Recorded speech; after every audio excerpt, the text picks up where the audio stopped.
Shabbat Shalom, friends. Rabbi Dave here with a short message.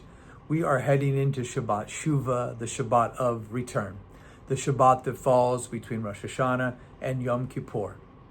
Our tradition teaches that Rosh Hashanah atones for those sins we've committed against other people, but for the sins against God, only Yom Kippur atones.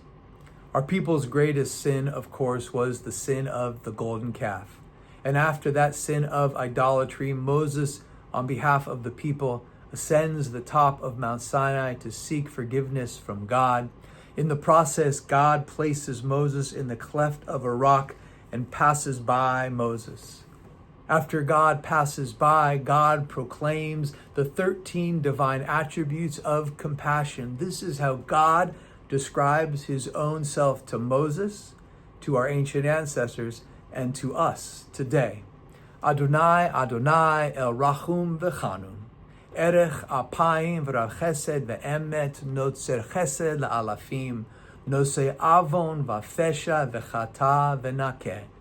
The eternal God, merciful and gracious, long-suffering, abundant in love and truth, remaining loving kind to the thousands, forgiving iniquity and transgression and sin.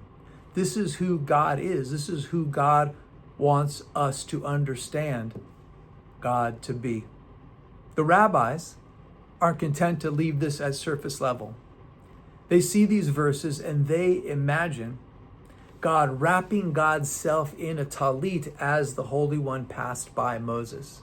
And as God was expressing those 13 divine attributes, God was doing so in order to teach Moses the order of prayer. But not just any order of prayer, the order of prayer on these days of awe, on Rosh Hashanah and on Yom Kippur, for those divine attributes, God's mercy, God's grace, God's love, God's truth, those are actually in our high holy day liturgy. Listen and you will hear Adonai, Adonai, El Rachum V'Chanun. So why does this happen? And why do the rabbis want us to know that this is what actually happened on Sinai?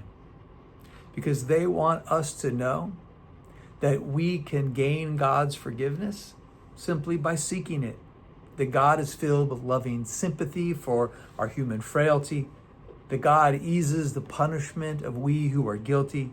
That God shows mercy even to those of us who might not be so deserving of it. God gives us plenty of time to reflect and to improve and to return. That's what these days of awe are all about, getting right with one another, getting right with ourselves, and getting right with God. Looking forward to seeing you tonight, looking forward to seeing you next Wednesday evening for Kol Nidre, next Thursday for the rest of Yom Kippur. Until we see each other again, may you be blessed and may you enjoy health and long life, Shabbat Shalom, Shana Tova, and Gamar Chatima Tova. May you be sealed and inscribed for life.